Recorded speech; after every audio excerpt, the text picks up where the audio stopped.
नव ओडिया वर्षर ढेर सारा अभिनंदन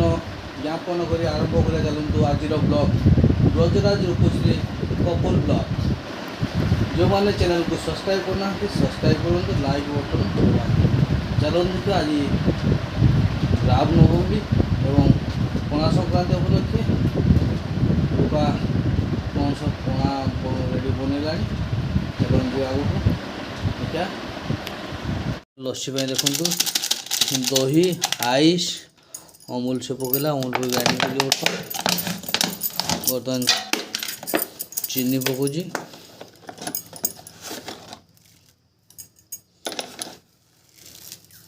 अब ग्राइंडिंग कर लस्सी बना पणा से बेल पणा रेडी कर ठंडा लगे बोले आइस किसी पकई दीची दही रखी डाळिंब फलमूल सब काटी रखिला आउ कौन कौन मिस देखा टेस्ट लगे नड़िया खुरा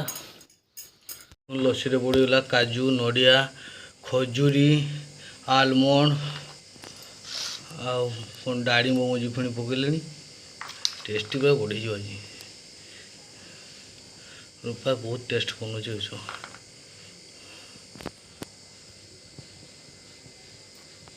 लास्ट पड़ा मिल्क मेड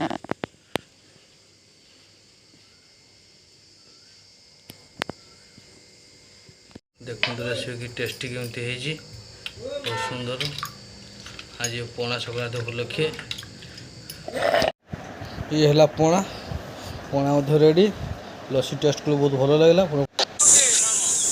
देखो ये गाँव में पणा बंशी गाँव आयोजन कर पणा जहाँ भी गाँव में बेल पणा मिलूँ मार्केट सहर तो बेल बहुत रेट हो गला गाँव जिते छोट छुआ बड़ लोग समस्ते पणा दौरान आयोजन कर पहुँची बहुत बहुत धन्यवाद गाँ छक मध्य पणा आयोजन हो।